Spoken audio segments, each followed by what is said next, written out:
जैसे जैसे चुनाव नजदीक आ रहे हैं वैसे वैसे सभी पार्टियों ने लोगों को अपने साथ जोड़ने के लिए प्रयास तेज कर दिए हैं। इसी कड़ी में पहले कांग्रेस पार्टी द्वारा पूरे देश में भारत जोड़ो यात्रा निकाली गई। उसके बाद हरियाणा में इनेलो पार्टी द्वारा भी यात्रा निकाली गई। उसके बाद फिर भाजपा द्वारा विकसित भारत संकल्प यात्रा पूरे देश में निकाली जा रही है। अब आम आदमी पार्टी द्वारा भी पूरे प्रदेश में बदलाव यात्रा निकाली जा रही है। आम आदमी पार्टी की बदलाव यात्रा का लोगों का भारी समर्थन मिल रहा है। आज इस यात्रा का तीसरा दिन है और आज यात्रा से पहले आम आदमी पार्टी ने एक निजी होटल में प्रेस कॉन्फ्रेंस की, जिसमें बदलाव यात्रा के बारे में जानकारी दी। उत्तरी हरियाणा में ये यात्रा आम आदमी पार्टी के राष्ट्रीय सह सचिव निर्मल सिंह व हरियाणा उपाध्यक्ष चित्रा सरवारा की अध्यक्षता में निकाली जा रही है। हरियाणा में आम आदमी पार्टी की बदलाव यात्रा 15 तारीख से शुरू हुई है। उन्होंने बताया कि केजरीवाल के विजन को लोगों के हर घर, हर गली, जमीन तक लोगों को पहुंचाने के लिए ये बदलाव यात्रा निकाली जा रही है।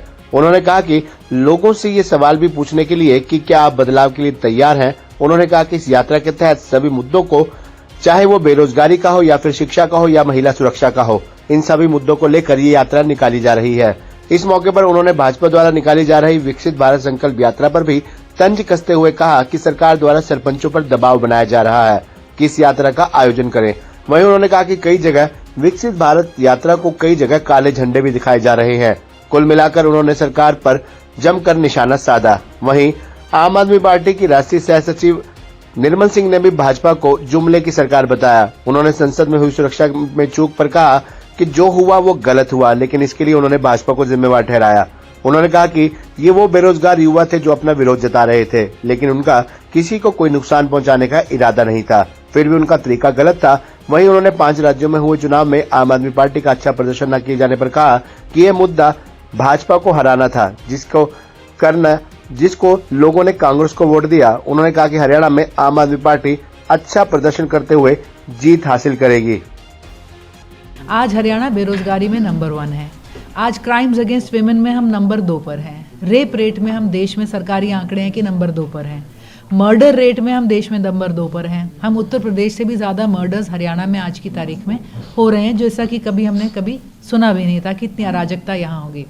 अगर आप अंडर एज शूटर चाहते हैं तो सबसे आसानी से आज हरियाणा में मिल रहा है। 33% हमारा जो युवा है वो या तो पढ़ नहीं रहा या काम नहीं कर रहा। आज वो दिशाहीन है। नशा हमारे यहाँ पूरी तरह से बढ़ रहा है।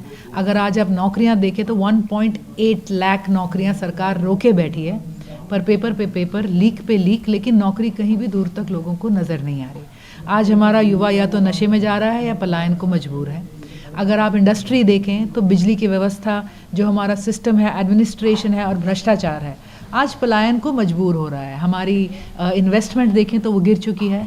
हरियाणा में कमाल की बात है कि जहां पंजाब ने अभी अपना 350% से अपना एजुकेशन बजट बढ़ाया है, हरियाणा ने इस साल 11.5% बजट गिरा दिया है। आज हरियाणा के अंदर हाई कोर्ट की फटकार पड़ रही है सरकार को कि आपकी शिक्षा के हालात क्यों हैं। 4 कमरे के प्राइवेट स्कूल के बाहर लोग लाइन लगाए खड़े हैं और 4 एकड़ के सरकारी स्कूल जर्जर हैं, बेकार खड़े हैं।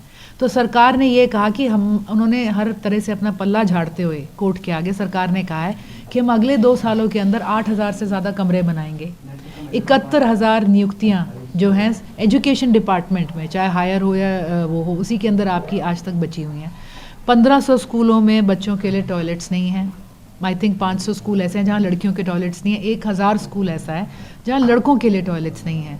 कहीं खबर आती है कि दीवार गिर गई है, कहीं कुछ हो रहा है। तो इन सारी बातों को लेकर हमारा मेडिकल फैसिलिटी का इतना बुरा हाल है कि चरखी दादरी, कल परसों की हेडलाइंस हैं कि चरखी दादरी के सबसे बड़े सिविल अस्पताल के अंदर एक महिला की प्रसूति हुई और उसने बच्चा सेल फोन की जो है लाइट के अंदर बच्चा पैदा करा है। तो ये हालात देखते हुए आज यात्रा जो है लोगों से पूछ रही है क्या हमें ये बेरोजगारी और ये बदहाली बदलनी है।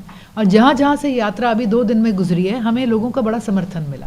खास तौर पर जब हम ग्राउंड पे गए तो महिलाओं का जो रिस्पांस रहा है, जो पॉजिटिविटी रही है, वो हमें बड़ी इनकरेजिंग लगी।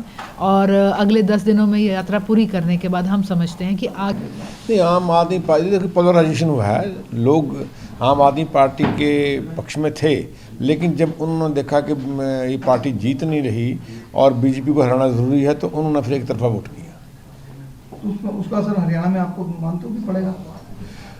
देखिए, हालात हरियाणा में कैसे होंगे मुझे पता नहीं। अभी तो हमें लगता है कि हमारी पार्टी जो है वो जीतेगी। संसद में जो हुआ सुरक्षा में चूक, उसको लेके क्या कहेंगे? वो तो अच्छी बात नहीं है।